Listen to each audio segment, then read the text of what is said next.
नमस्कार दोस्तों, DD red के एक और रिएक्शन वीडियो में आप सभी का स्वागत है। आज बहुत एक स्पेशल वीडियो लेकर आया हूँ। फैसल वारिज का वीडियो है और ये जुनैद अकरम के साथ है, उनका पॉडकास्ट है। उसमें से एक हिस्सा निकाला है जो भारत के बारे में उन्होंने बात की है, हिस्ट्री के बारे में बात की है, भारत पाकिस्तान की हिस्ट्री के बारे में।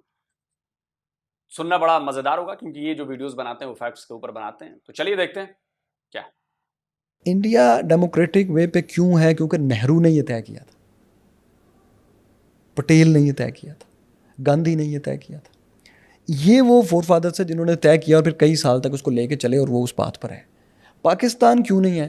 क्योंकि पहले दिन ही जिन्ना ने और उनके साथियों ने तय किया था कि हम ब्यूरोक्रेटिक सीट लेंगे गवर्नर जनरल की, हम पावर कहीं और रखेंगे और जिम्मेदार कोई और होगा। जिम्मेदार है वज़ीर आज़म, पावर है एक ब्यूरोक्रेटिक हेड के पास। तो ये डायकॉटमी आपके फोर फादर्स ने पैदा की, एलिट्स ने।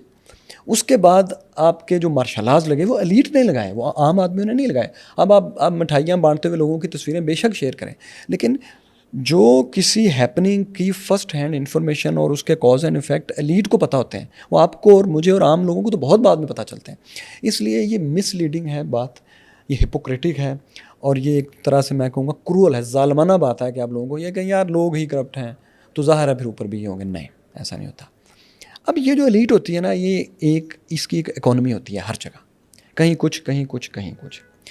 तो जो एलीट होती है जाहिल, करप्ट और इलिटरेट डोंट मीन के वो पढ़े लिखे नहीं होते। इलिटरेट मैं उसको बोलता हूँ जिसको कि ये शऊर नहीं होता कि मैंने सारी सोसाइटी को अपने साथ मिला के आगे कैसे लेके जाना है, जिसको ये शऊर नहीं है कि माशरे आगे कैसे बढ़ते हैं, जिसको ये शऊर नहीं है कि इंसान की डिग्निटी कितनी अहम है, जिसको ये शऊर नहीं है कि तमाम इंसान बराबर है। मैं उस मायने में कह रहा हूँ। वो एलीट जो इस तरह की है ना, उसके लिए इकोनॉमी उसने अपनी कोई बनानी होती है। अब देखें, पाकिस्तान 25 करोड़ का मुल्क है, इसकी मिनिमम इकोनॉमी क्या है? मिनिमम इसकी इकोनॉमी यह है कि ज़ाहिर है सब लोगों ने कुछ तो खाना है। मतलब ये मुल्क गरीब तरीन भी हो तो ज़ाहिर है सब ने शाम तक कुछ खाना तो है ना, और वो ज़ाहिर है कहीं ना कहीं से प्रोड्यूस होगा। अच्छा, इन सब ने कुछ पहनना भी है, कुछ अमीर होंगे कुछ गरीब होंगे, लेकिन सब ने कुछ ना कुछ तो पहनना है, सब ने कुछ ना कुछ सफ़र भी करना है, यहाँ जाएंगे वहाँ जाएंगे, यहाँ से आएंगे वहाँ जाएंगे। अच्छा, अब ये मिनिमम, इससे मिनिमम इकोनॉमी कोई नहीं होती। ये कुछ कोई भी माशरा है, ये तीन चीज़ें तो उसमें होंगी। अब 25 करोड़ लोग हैं, आप इनको जितनी देर बेवकूफ़ बना के दबा के आप रखेंगे तो वो 25,000 लोग जो इस मिनिमम इकोनॉमी से फ़ायदा उठाएंगे वो बिलियनियर तो कम से कम होंगे ना, बिलियनियर तो होंगे। और जिसके पास पावर होती है वो आपको मुसलसल बेवकूफ़ भी रख सकता है। आप इसको मोहब्बत से भी कर सकते हैं, आप डिप्लोमेसी से भी कर सकते हैं। पॉलिटिक्स सॉफ्ट पावर का नाम है, फौज मिलिट्री हार्ड पावर का नाम है। अब ये जो सॉफ्ट पावर है ना, इसमें आती है एक चीज़, हेट इकोनॉमी। पाकिस्तान में और पाकिस्तान जैसे माशरों में ये है कि hate economy, by the way economy mean money, popularity और मनी, पॉपुलैरिटी और पावर भी। पावर, आपके पास कितनी पावर आ गई ना इसमें। तो ये लोग ये करते हैं कि एक फ़िरका दूसरा फ़िरका, एक सियासी जमात दूसरी सियासी जमात। 80s 90s में आपने ज़रूर देखा होगा कि छोटी छोटी वीडियो सीडीज़ पर मिला करती थी मुनाजरा, जिसमें एक वाबी मौलवी, एक बरेलवी मौलवी, एक देवबंदी मौलवी, एक हनफी, वो एक फट्टे के ऊपर हाथ मार मार के बताता था ए ताड़ियाँ किताबां, ताड़े रसाले, ताड़े बाबे ए कह रहे हैं। और दूसरा बताता था ताड़ी किताब कोई लिया दवे, क़यामत तक लिया दवे। उस ज़माने में मैंने भी बड़े बड़े मुनाजरे देखे, बल्कि एक मैं देखने गया तो मैं खौफजदा होकर भाग आया। मैंने कहा इधर तो भी गोली चल जाएगी, उगाड़ा की बात कर रहा हूँ। तो आज भी खैर यूट्यूब पर आपको बहुत वीडियो मिलेंगी। तो ये क्या होता है? ये एक हेट इकोनॉमी है, क्योंकि एक मौलवी, एक ग्रुप, एक पॉलिटिशियन दूसरे के खिलाफ जब हेट पैदा करेगा तो उससे गेन क्या करेगा? पावर गेन करेगा। जो कॉमन एनिमी है वो उसको फाइनेंशियल सपोर्ट करेगा और वो मशहूर भी होगा। ठीक है, मैं आज एक फ़िरके के ख़िलाफ़ या एक जेंडर के ख़िलाफ़ वीडियो बनाऊं तो ये ज़्यादा टॉक ऑफ द टाउन बनेगी, बजाय इसके कि मैं ये बताऊं कि अनार्की क्या है, बजाय इसके कि मैं ये बताऊं कि प्लेटो ने एक अच्छी सोसाइटी का ख्वाब क्या देखा था, थॉमस मोर ने उसमें क्या ऐड किया था। पाकिस्तान में आज की सोसाइटी में जो मसाइल हैं, हम इसको डॉक्टर मोहम्मद वसीम की नज़र से या हुसैन हक़ानी की नज़र से या भाई के से अगर देखें तो इसको कैसा देखेंगे, मैं इसमें क्या ऐड कर अब ये तो इतनी टॉक ऑफ द टाउन नहीं है। तो जो बिल्कुल सही बात कही है इन्होंने। अब बिल्कुल बहुत मार्के की बात, बहुत लॉजिकल बात है। हालांकि पाकिस्तान की जो जाहिल जनता है, इलिटरेट, पढ़े लिखे नहीं, मतलब पढ़े लिखे है बट इलिटरेट है, उनके मुताबिक अगर पाकिस्तान के हुक्मरान और सारे लोग चलने लगे हैं तो पाकिस्तान पता नहीं क्या बन जाएगा, लेकिन ये हो नहीं सकता। अब देखिए इसका मैं एग्जांपल देता हूँ। एक ट्विटर पे वीडियो मिला मुझे, पाकिस्तानी है, वो समझा रहे हैं कि क्या है मामला। उसमें उन्होंने एक हिंदू का जिक्र किया और बाकी मुसलमानों के बाकी फिरके, जो फिरके ये बात कर रही हैं, जरा सुनिए पहले इसको। जब हिंदुस्तान पाकिस्तान एक ही था, तो लाहौर में एक हिंदू रहता था, उसने अपने अखबार में एक दिन हेडिंग लगाई कि तमाम मुसलमान काफिर हैं। बड़ा हंगामा, मुसलमान अदालत में केस ले गए। अब जज ने उससे पूछा कि भाई बताओ, तुमने ये कोई स्टेटमेंट दिया है कि तुम्ही ने दिया है? हाँ मैंने। अभी भी कायम हो इस पर? अभी भी कायम। सबूत है तुम्हारे पास? बोला कहाँ है सबूत? बोले ये सारे मुसलमान जो बैठे हैं यही सबूत। जज साहब परेशान। उसने जज को कहा कि आप ऐसा करें, सुन्नी को बुला के शिया के बारे में पूछो, फिर शिया को बुला के बरेलवी के बारे में पूछो। अब जज ने ये किया, सुन्नी को बुलाया, हाँ भाई तेरा शिया के बारे में क्या ख्याल है? जी काफिर। अहले हदीस को बुलाया, जी देवबंदी के बारे में क्या है? काफिर है। बुरके काफिर। शिया के बारे में वो भी काफिर। अब जज ने कहा कि ये जो हिंदू एडिटर इन चीफ जिसने अपने अखबार में ये सुर्खी लगाई थी, ये बड़ा इंटेलिजेंट आदमी है। इसने खुद नहीं कहा जो तुम मुसलमान एक दूसरे को अपने बारे में कहते हो, उससे उसने ये अखज़ किया। एक फिरका दूसरे फिरके को काफिर कह रहा है। सुन लिया आपने? ये है प्रॉब्लम की जड़ सबसे बड़ी पाकिस्तान। ये जो हेट पॉलिटिक्स जो कह रहे हैं ना, हेट मॉन्गरिंग जो होती है, ये आपके रगों में घुसा दी गई है। वो चाहे दूसरे फिरके के लिए हेट मॉन्गरिंग हो, चाहे वो हिंदुओं के लिए हेट मॉन्गरिंग हो, चाहे वो यहूदियों के लिए हेट मॉन्गरिंग हो, चाहे वो भारत के लिए हेट मॉन्गरिंग हो। कोई इसके पीछे जाकर चेक नहीं करता कि क्या वाकई ये हेट जरूरी है, क्या वाकई ये हेट जो है वो उधर से ही लाई जा रही है, हम पर थोपी जा रही है कि नहीं थोपी जा रही। इसकी बात कोई नहीं करेगा। सब कौवे के पीछे भाग रहे हैं कि कौवा कान काट के ले गया, कान काट के ले गया। किसी ने अपना कान नहीं देखा कि भाई मेरा कान कटा है, कान है या नहीं है वाकई। ये है वो पाकिस्तान। तो जो हेट इकोनॉमी है ना, ये है रिलीजन के पास, रिलीजन को जो अब्यूज़ करते हैं, ये है पॉलिटिशियंस के पास। आप थ्रू आउट पाकिस्तान की पूरी तारीख देख लें, कंटिन्यूसली एक एलीट का छोटा सा तबका है, वो इस हेट इकोनॉमी के सर पर शोहरत हासिल करता है, पावर हासिल करता है, वोट हासिल करता है और पैसा हासिल करता है, और कहता ये है कि देखो मेरे पास तो पैसे नहीं है। और भाई पावर और शोहरत भी इकोनॉमी है। भुट्टो के पास इतनी ताकत थी कि वो एक आर्मी चीफ को हथकड़ी लगवा सकता था, जो कि उसने लगवाई, तो वो बहुत कुछ कर सकता था उस वक्त, उस खाली स्लेट में रहते हुए, जबकि पूरा मुल्क डरा हुआ था, एक खौफ था। उस दौर की आप अगर किताबें पढ़ें ना, जो उस दौर में लिखी गई, उस दौर के कॉलम्स पढ़ें जाके ना, पुराने अखबार मैंने पढ़े हैं जाके, उनमें ना एक गुफ्तगू के बिटवीन द लाइन खौफ छलकता है कि यार इतना बड़ा हमारा हिस्सा टूट गया है, अब ये भी पता नहीं बचेगा कि नहीं। और इंडिया की तरफ से भी जो हार्ड लाइनर्स थे वो रोज़ इस तरह के तंज करते थे कि अब देखना ये भी नहीं बचेगा, हमने तो कहा था। तो वो भी आपको पता ना, दोनों तरफ के हार्ड लाइनर, पाकिस्तान के और इंडिया के, दोनों आर बैड पीपल, क्योंकि दुनिया में दो ही लोग हैं, या अच्छे लोग या बुरे लोग। अच्छे लोग हर तरफ हैं, उन्हें एक दूसरे को सपोर्ट करना चाहिए। इंडिया में भी जब कई लोग पाकिस्तान के ऊपर बहस थे, पाकिस्तान अटैक करते हैं, तो मुझे बहुत बुरा लगता है कि यार आप कैसे लोग हैं, आप अपने आप को सेकुलर कहते हैं, तो आप अच्छे लोगों का साथ दें ताकि हम इस पूरी जगह को एक अच्छी जगह बना सकें जहां हम सब फल फूल सकें। आप हार्डलाइनर के साथ मिल जाते हैं क्योंकि आपको लगता है कि आपको तो कोई फ़र्क नहीं है। नहीं, इसमें फर्क है साहब।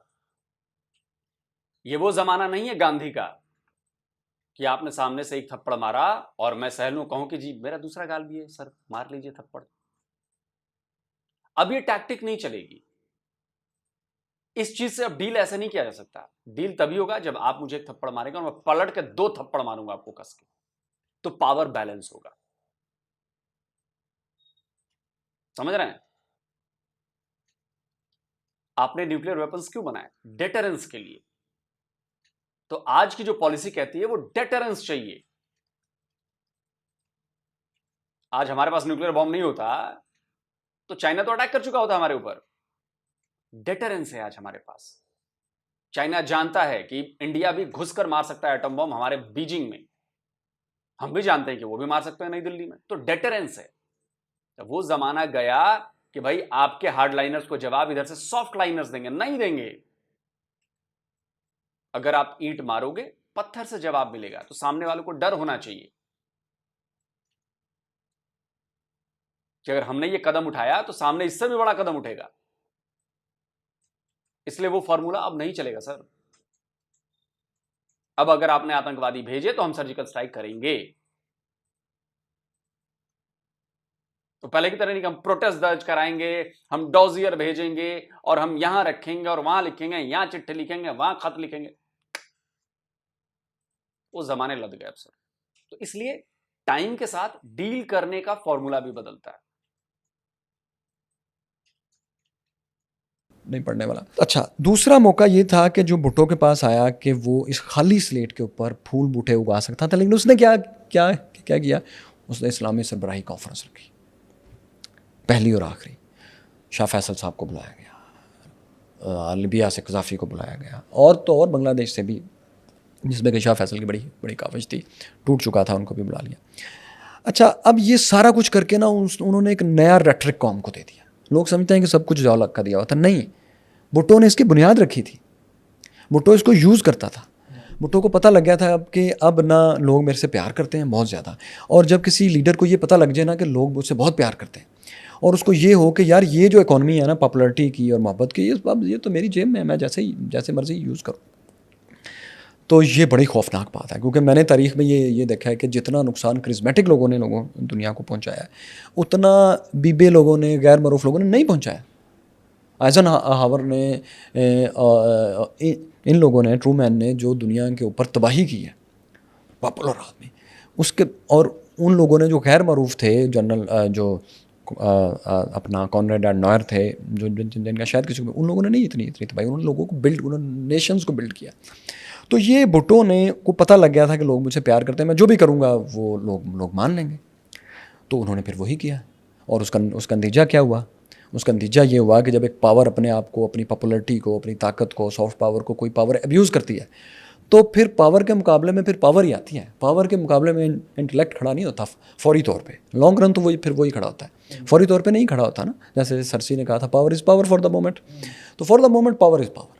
तो फिर जब उन्होंने अपनी सॉफ्ट पावर को अब्यूज़ करना शुरू किया, तो फिर हार्ड पावर उसके मुकाबले में आई। वो PNA की तहरीक चली, वो फिर आपको बताया 2 नंबर तहरीक, हालांकि सारे मुल्ला थे उसमें, लीड उसको मुल्ला कर रहे थे। इनके फजल रहमान साहब के वालिद साहब मुफ्ती महमूद साहब लीड कर रहे थे, असगर खान था, जमात इस्लामी थी। अब ये लोगों ने क्या इनकलाब लेके आना था? अब उन्होंने एक वो चाहते थे कि अच्छा, ये मौका मैंने आपको बता दिया कि भुट्टो ने कैसे ज़ाया कर दिया। अब मेरे ख्याल बात और तरफ चल जाएगी, उसको छोड़ दें। मतलब ये दूसरा मौका था जो आपके वो क्या है, आपने बताया स्मॉलर ग्रुप जो है, हाँ जी, पैटर्न आपके पैटर्न सवाल पूछा था, 2 मौके हो गए। यानी एक पार्टीशन के बाद जो आपको बड़ा मौका मिला, वो एक तकलीफ दे ऑपरेशन के बाद मिला भुट्टो को, उन्होंने ज़ाया कर दिया। एक मुल्क को सही सिमत देने को उन्होंने फिर जज्बाती सिमत दे दी, यानी सेकंड पार्टीशन कर दी। और मुल्क की प्रायोरिटी जो है वो इकॉनमी और बकाए बाहमी बनाने के बजाय उन्होंने उसको जज्बात पे ले गए। अच्छा, उसके बाद मौका आया जब बिल्कुल जज्बात पे ले गए, और ये जज्बात पे ले जाना ये भुट्टो को पता था। भुट्टो को पता था कि जो मेजोरिटी है उनको खुश कैसे करना है, और उसके लिए रिलीजन का सहारा कैसे लेना है। और इसका सबसे बड़ा एग्जाम्पल मैं आपको बताता हूं, ये स्क्रीनशॉट लगाया है, पढ़िए जरा इसमें क्या लिखा है। ये भुट्टो ही थे ना जो अपने संविधान में, आपने कॉन्स्टिट्यूशन में बदलाव लाकर अहमदियों को मुसलमान मानने से इनकार करवा दिया। अपने संविधान में, अपने आईन में लिखवाया कि ये अहमदिया मुसलमान नहीं है, और आज ये लाइन सही साबित हो रही ना कि भेड़ियों के आगे अहमदियों को फेंक दिया गया। आज आप बताइए पाकिस्तान में अहमदी मुसलमानों की क्या हालात है? वो भेड़ियों के आगे हैं कि नहीं? आए दिन उनको मारा जाता है, पीटा जाता है, उनकी मस्जिदें तोड़ दी जाती हैं, उनको तो मुसलमान मानने से इनकार कर दिया जाता है। तो ये क्या था? ये सॉफ्ट पावर दिखाने का नहीं था कि मैं, पता है मुझे मुसलमानों का साथ चाहिए मुझे, तो चलो अहमदियों को जो है वो गैर मुस्लिम घोषित करते हैं, काफिर हैं। तो भुट्टो का अंजाम क्या हुआ? फिर लटकना पड़ा। जुल्म करेंगे तो उसका फल तो मिलना है, इसी जन्म में मिलना है, कोई मरने के बाद की तारीख नहीं है, यही मिलना है। 76 ईयर्स में पाकिस्तान ने जो किया उसको मिल रहा है, पेबैक टाइम में मिल रहा है। जब नवाज शरीफ ने वाजपेयी को पाकिस्तान बुलाया, उस वक्त हेट इकोनॉमी को ख़त्म करने का ये बेहतरीन मौका था कि आपका एक पॉलिटिकल एलीट में से एक बंदा वो उस तरफ चला गया जो कि पाकिस्तान की सिमत दुरुस्त करने का बेहतरीन चांस, और उसने कामयाबी से कर लिया। यानी जमात इस्लामी के लोग सड़कों पर थे, पत्थर मार रहे थे, बाकी मजहबी जमातों के थे, जिस रूट से उसने गुजरना था वहाँ पत्थर फेंक रहे थे, एक मैदान जंग बना हुआ था, फ़ौज उसके पीछे खड़ी थी, जनरल मुशर्रफ पीछे खड़े थे और चाह रहे थे कि ये हेट इकॉनमी, हमारी हेट इकॉनमी को कौन छेड़ेगा, हम तो नफ़रत के बल पर ज़िंदा हैं, हम तो नफ़रत के बल पर ज़िंदा रहेंगे, हमारी तो इकॉनमी ये है, अगर नफ़रत नहीं होगी तो हम कैसे जनरल हमीद गुल की तरह और जनरल अख्तर अब्दुर्रहमान की तरह अपने बच्चों के लिए बिलियंस ऑफ डॉलर और इंडस्ट्रीज छोड़ के जाएंगे। हमें तो मतलब अंदर तो यही चल रहा होता है ना, वरना तो इनके बच्चे भी शहीद हुए होता है ना, इनके बच्चे कोका कोला और पेप्सी एंजॉय करते हैं, और बाकियों के शाहिद और सजाद की स्टोरी मैं आपको सुना चुका हूँ। तो ये उससे हेट इकॉनमी को बचा रहे थे, और पॉलिटिकल एलीट का एक बंदा, यानी कि मिलिट्री एलीट और आपकी मिडिल क्लास एक जगह पर थी, लेकिन एक बंदे ने हिम्मत की और उसने उस इकॉनमी को ख़त्म करने की कोशिश की और कामयाबी से कोशिश की। उस तरफ भी हार्डलाइनर था, वो आ गया पाकिस्तान। अब अगर इस मौके को establishment, military establishment, Vajpayee ji hardliner थे, इसलिए मैं कहता हूं कि पाकिस्तान में कितना भी पढ़ा लिखा आदमी हो ना, वो जो नैरेटिव उसके दिमाग में बैठ गया होता है, वो नैरेटिव से आगे नहीं हटता। वाजपेयी जी हार्डलाइनर थे। जरा कोई मुझे बताएगा कि हार्डलाइन वाले कौन से काम किए उन्होंने? क्योंकि वो बाबरी मस्जिद वाले उसमें क्या कहें, आयोजन में शामिल थे, उस मूवमेंट में शामिल थे, इसलिए हार्डलाइनर हो गए। पाकिस्तानियों से पाकिस्तान निकल सकता है, रिलीजन नहीं निकल सकता।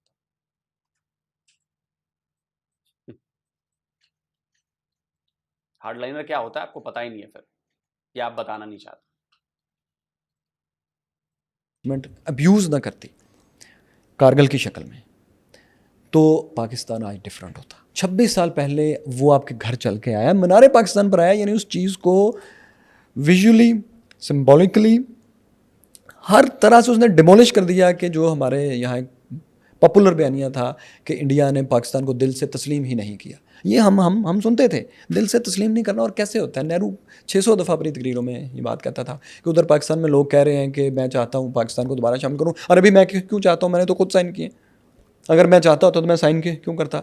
और अभी उसका कुछ दिन पहले मैंने एक ना उसकी एक तकरीर का क्लिप, उसके एक इंटरव्यू का क्लिप भी देखा है, जो कि मैं कई दफ़ा इंटरव्यूज़ में कह भी चुका हूँ। लम्स में जो मेरा लेक्चर था उसमें मैंने ये बात कही थी कि मुझे ये नेहरू की गुफ्तगू से एक ना इशारा मिलता है। बहुत ज़हीन लोग ना सीधी बात नहीं करते, दो टोक बात करने के बजाय ना अपनी गुफ्तगू के बीच में इशारा देते हैं, और आप उनकी बातों से ना थोड़ा सा अंदाज़ा ले सकते हैं कि ये चाह क्या रहे हैं। बेसिकली नेहरू जो था ना, हिस्ट्री से बहुत वाकिफ़ था, आपको पता है, उसने तो हिस्ट्री पे किताबें भी लिखी। अच्छा, अब वो ये समझता था कि ये जो अफ़गानिस्तान के साथ वाली पट्टी है ना, ये प्रॉब्लम है। अहमद शाह अब्दाली से लेके नादर शाह से लेके और ज़ाहिर दिल्ली के तख्त की एक पूरी हिस्ट्री है, उसके बाद फिर मुग़लों के दौर में। तो वो इससे ख़ुद भी थोड़ा जान छुड़ाना चाहता था, और जब उसने देखा कि यार ये लोग तो ना मुस्लिम लीग की शक्ल में अंग्रेज़ों ने इनको खूब यूज़ किया है और इन्होंने हमें तोड़ने में बड़ा किरदार अदा किया है, तो वो फिर वो कहीं मुझे पहले शक था कि यार वो नहीं चाहता था कि इनको साथ मिलाया जाए, और वो चाहता था, डेलिबरेटली चाहता था कि कोई ऐसा बहाना बने, मेरे नाम ना लगे यूँ ही कि जैसे मैं तो नहीं चाहता, ये चाहते हैं, तो जो ये चाहते हैं मैंने इनको दिया। तो वो बार बार इस तरह के काम जो है करता था। तारीख़ में बड़े वाक़यात हैं, कई जगहों पर मैं बता भी चुका हूँ। तो वो ये खुद चाहता था कि ये अलग हो।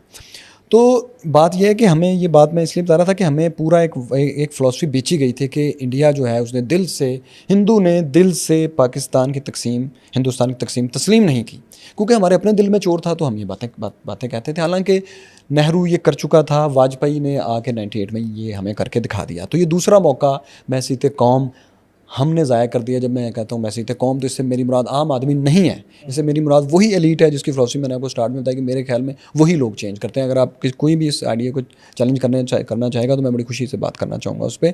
और अब जब नेहरू जी का जिक्र हो ही गया है, तो मुझे लगता है कि मुझे भी एक क्लिप नेहरू जी की इंटरव्यू का दिखाना चाहिए, जिसमें वो साफ साफ कह रहे हैं कि मोहम्मद अली जिन्ना ने कभी जो आज़ादी की लड़ाई थी उसमें कभी वो हिस्सा नहीं बने। उन्होंने कोई आज़ादी की लड़ाई नहीं लड़ी। वो शुरू से, एक तरह से उनका इशारा था कि वो शुरू से अंग्रेज़ों के साथ रहे, और उन्होंने अलग देश की मांग इसलिए की क्योंकि उनको पता चल गया था कि जैसे ही पावर यहाँ पर कांग्रेस के हाथ में आएगी, यहाँ पर लैंड रिफॉर्म्स होने, और लैंड रिफॉर्म्स के बाद जागीरदारी चली जाएगी। जो जागीरदार बैठे हैं हज़ारों एकड़ ज़मीन लेकर, वो ज़मीनें चली जाएंगी, उनकी राजे महाराजे गायब हो जाएंगे, उनकी अय्याशियां खत्म हो जाएंगी। तो आज भी, चलिए बात बताता हूं, पहले क्लिप सुनवा देता हूं, सुनिए। Mr. Jinnah was not involved in the fight for independence at all. In fact, he opposed it. The leaders of the Muslim League were big landlords and the like, who did not like land reform. We were very anxious to have land reform, which we did have afterwards. And that was one reason that we agreed to partition, because we thought that if they remained with us, apart from this trouble continuing. तो 76 years बीतने के बाद नेहरू जी की बात सही साबित हुई ना। आज भी वडेरा सिस्टम है, आज भी वही पावर एलीट है जो 4-5 परिवार हैं, मुश्किल से 100 परिवार मान लो ओवरऑल अगर देखूं तो, वही राज कर रहे हैं पाकिस्तान पर पिछले 76 इयर्स में। और भारत पर आप देखो 76 इयर्स में चाय वाले का बेटा भी, एक चाय बेचने वाला भी आकर यहाँ पर पीएम बन जाता है। लाल बहादुर शास्त्री जैसे साधारण परिवार के लोग पीएम बन जाते हैं। ये फर्क है कि नहीं? और मुझे उस पर इंसिस्ट नहीं है, लेकिन मेरी ये बड़ी वेल थॉट सोची समझी बात है जिसके ऊपर मैंने बहुत गौर किया। तो उस वक्त उस आपकी एलीट ने वो मौका ज़ाया कर दिया। 2 मौके मैंने बता दिए, एक भुट्टो वाला, और उसके बाद ये जो जब आया वाजपेयी चल के आया इंडिया में और इसराइल में जो है जो कमज़ोर तबका है उसको दबाया जा रहा है। तो हम क्या कर रहे हैं? अच्छा, मैं ये बात कर रहा हूँ कि ये 2 जो मैं आपने बात की ना, 2 गलतियाँ तो मैंने बता दी कि कहाँ हम अच्छा मोड़ ले सकते हैं, लेकिन नहीं लिया। आज हम वर्स्ट कंडीशन में, जिस जगह पर पाकिस्तान आज है, हम चल ही नहीं सकते। हमने ये समझ लिया है कि हमको आइसोलेशन में रहते हैं, हम ज़मीन पे कुछ लोग रहते हैं और चांद पे चांदनी है, दरमियान में कहीं पाकिस्तान है। हमने कोई इस तरह समझ लिया। और भाई हम दुनिया से जुड़े हुए लोग हैं, पूरी दुनिया की इकॉनमी जुड़ी हुई है। अगर चाइना, इंडिया और अमेरिका अपना कार्बन एमिशन कंट्रोल नहीं करते तो हम डूब जाएंगे, वो बाद में डूबेंगे। यानी एक छोटी सी मैंने मिसाल दी है, अगर कहीं भी कुछ होता है, अगर इंडिया में हार्ड लाइन स्ट्रॉन्ग होंगे तो हमारे होंगे, हमारे स्ट्रॉन्ग होंगे तो वो होंगे तो वहाँ होंगे। तो सारी चीज़ें आपस में लिंक कर रही हैं। हम आइसोलेशन में नहीं हैं, हमने अपने आप को आइसोलेशन में रख लिया है। इस वक्त हम अभी भी, आज के दिन जब मैं बात कर रहा हूँ, बातें तो बहुत लोग कर रहे हैं, क्योंकि जो एंटी इमरान रेवोल्यूशन था वो भी वो भी अब ये पोर्ट्रेट कर रहा है कि चीज़ें हमने बहुत ठीक कर ली हैं। जब इमरान खान के हमायती लोग एक इनकलाबी मूड में थे, उनको रोज़ बातें थे, हमने चीज़ें बहुत ठीक कर ली हैं। लेकिन ये 2 चीज़ें जब तक ठीक नहीं होंगी, आप अपना फैसला नाफिज नहीं कर सकते। हम इंडस वैली सिविलाइजेशन जो इन सबसे पुरानी है, और इसका ख़ास है कि एक इम्तियाज़ ये है, वैसे तो सारी सिविलाइजेशंस के कोई इम्तियाज़ है, हमारा कोई ऐसा नहीं है जो बाकियों के पास नहीं था, लेकिन एक ख़ास चीज़ हम में है कि हम लोग तो वॉरियर थे ही नहीं। हम लोग तो कभी अपने खित्ते से बाहर निकल के, हमने कभी किसी पे हमला करके कहीं कोई जो है कॉलोनी बनाई नहीं थी। तो हम इस पे फ़ख्र क्यों नहीं कर सकते? हमने अपने आप को अपनी हिस्ट्री से जो काटने का भी जुल्म किया है ना, उसकी वजह यह है कि आप में कॉन्फिडेंस ही नहीं। आप कहीं जाते हैं तो जब हिस्ट्री की बात होगी तो उसमें एक लफ्ज़ आएगा इंडियन मसाले, अच्छा जी, ईस्ट इंडिया कंपनी, इंडीज़। आपको पता है इंडोनेशिया को भी इंडीज़ इसीलिए कहते हैं कि इंडीज़ की तरफ थे, इस तरफ थे, इंडस के उस तरफ थे सारे। तो ये सारे रीजन को से आपका ताल्लुक़, उसमें आप हैं ही नहीं। उसमें या इंडोनेशिया आएगा या इंडिया आएगा, आप हैं ही नहीं। हालांकि वो तो अब ये जो है ना, पहले दिन से एलीट ने हमारे साथ जो जुल्म किया है वो ये किया है। और फिर जब इनको मौका मिला कि ये हमारी मिडिल क्लास को, पाकिस्तान को किसी अच्छे रास्ते पर लेके जाएं, इन्होंने अपने ज़ाती मुफादात, और उसके बाद ज़ाती मुफाद एक बड़ा पैटी सा एक पिट गया है लफ्ज़, मैं इसको सही अगर एक जुमले के साथ इसको डिफ़ाइन करूँ तो वो ये कि अपने दुश्मन एलीट को गिराने के लिए हमें इस्तेमाल किया। अनफॉर्चुनेट सिचुएशन के पड़ोस में हमारे 2 सुपर पावर्स हैं, ट्रिलियंस ऑफ डॉलर की इकॉनमी है, और उसी के साथ हम बैठे 2-2 अरब के लिए, कभी इधर मारे फिर रहे हैं, कभी चाइना जा रहे हैं, कभी सऊदी, कभी इमारात। हाँ, अब देखें ना, इसकी सबसे बड़ा फ़र्क लोगों में और कौमों में जो है वो है प्रायोरिटीज़ का। हमारे यहाँ नौजवानों को आम तौर पे, पूरी सोसाइटी को गुफ्तगू करते वक्त उनकी जो प्रायोरिटी है वो क्या है, क्या बात है जिसमें फ़ख्र महसूस करते हो? क्या वो इस बात में फ़ख्र महसूस करते हैं कि मैं और हम फ़लाँ प्रोडक्ट बना रहे हैं और हम इसको इतना रिफ़ाइन कर रहे हैं? क्या आपकी स्टेट इस बात की हौसला अफजाई करती है कि आप कितनी वैल्यू एडिशन की आपने क्या अच्छा आज बनाया है, आपने अपनी कंपनी की, अपनी सोसाइटी की, इकॉनमी को आप कहाँ लेकर गए हैं, आपने दुनिया में क्या ऐसा किया है कि दुनिया उसकी तारीफ़ करती है? ये ना आप गौर करें, प्रायोरिटी नहीं हमारी।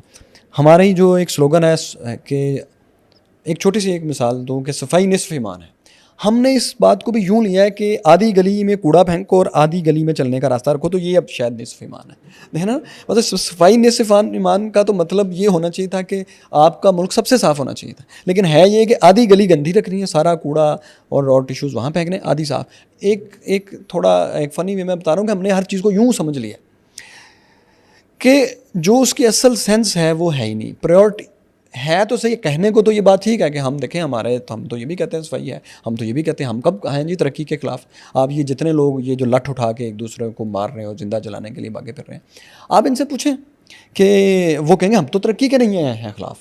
लेकिन बात यह कि आपकी प्रायोरिटी क्या है, कि आपकी जो तरजीह है ये है कि आपने दुनिया को एक अच्छी टेक्नोलॉजी देनी है, आपने कैंसर का इलाज तलाश करना है, आपने आपके जो स्टेट के अंदर कॉन्फ्लिक्ट्स हैं इनके रिजॉल्व करने के लिए कोई हल निकालना है, आपने जो कोई प्रोडक्ट बन रही है आपने पूरी दुनिया के प्रोडक्ट्स देख के एटलीस्ट अपने शहरियों को उससे साफ़ प्रोडक्ट देनी है। क्या ये आपकी प्रायोरिटी है? क्या ये गुफ्तगू से छलकती है? नहीं।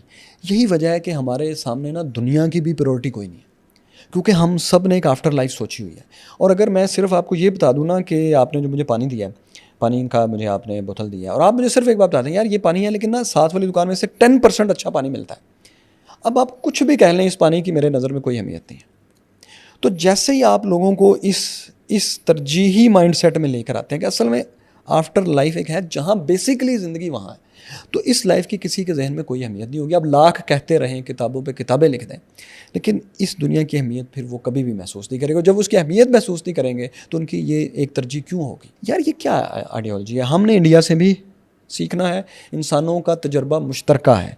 हमने सिंगापुर के ली कुआन यू से भी सीखना है, हमने जर्मनी के हिटलर के बाद उसको अपने पाँव पर खड़ा करने वाले कॉनरेड एडेनॉर से भी सीखना है। हमने तमाम दुनिया के अच्छे तजुर्बा से सीखना है और अपने लोगों से भी सीखना है।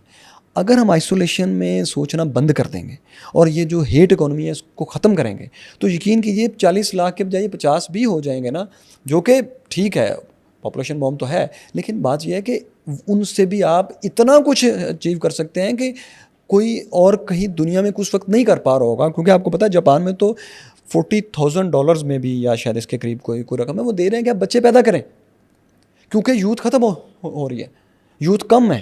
पूरी दुनिया में ये मसला है। पाकिस्तान की मीडियन एज 22 ईयर्स है, 21 है। पाकिस्तान से कम पता है कहाँ है? सिर्फ फ़लस्तीन में 18। तो चलिए, वीडियो का इतना हिस्सा लिया है और बहुत ज़रूरी है बात समझना, लेकिन बड़े अफसोस के साथ कहना पड़ रहा है कि पाकिस्तान से हेट ख़त्म होने का नाम नहीं ले रहा है। और इसकी सबसे ताज़ा एग्जांपल मैं देता हूँ आपको। पाकिस्तान की ही रिपोर्ट आई है कि पिछले साल पाकिस्तानी किताबों में माइनॉरिटीज़ के खिलाफ हेट का कंटेंट जो है वो बढ़ा दिया गया है। तो अगर पाकिस्तान को सुधरना होता, पाकिस्तान को समझना होता, तो शायद हम ये देखते हैं कि दूसरे रिलीजन के लोगों के खिलाफ या हेट को, माइनॉरिटीज़ के खिलाफ जो हेट भरी जाती है वो उसको कम किया जाता है। यहाँ उल्टा होता है, हेट को किताबों में बढ़ा दिया गया। अब आप बताइए कि पाकिस्तान का बच्चा जब ये बढ़े हुए हेट कंटेंट को पढ़ेगा, वो क्या किसी से मोहब्बत करेगा? वो माइनॉरिटी से मोहब्बत करेगा? वो माइनॉरिटी से और ज्यादा नफरत करेगा। और एक जो बात उन्होंने कही, जो बेसिकली डायरेक्टली रिलीजन पर है, जो आइडियोलॉजी वाली बात है, वो खुल के नहीं कह पाए, लेकिन बात तो सही है ना। आपके रिलीजन में ये आइडियोलॉजी है। अब वो बेचारे पाकिस्तान में रहते हैं, मुसलमान हैं, अब ज्यादा इसको और ज्यादा खुलकर नहीं कह सकते, लेकिन प्रॉब्लम तो है ना। अब अगर आप उस प्रॉब्लम को मानेंगे और उसको रेक्टिफाई करने की कोशिश करेंगे, तो आप इस आइसोलेशन से बाहर निकलेंगे। आपको दुनिया के और विचारों को भी सुनना चाहिए। आप क्या करते हैं? आप कहते हैं कि जो मेरे विचार हैं, जो मुझे पता है, दैट इज ऑल, वही सच्चा है, वही सही है, बाकी सब झूठे हैं, बाकी सब गलत है। बस प्रॉब्लम यहां से शुरू हो जाती है।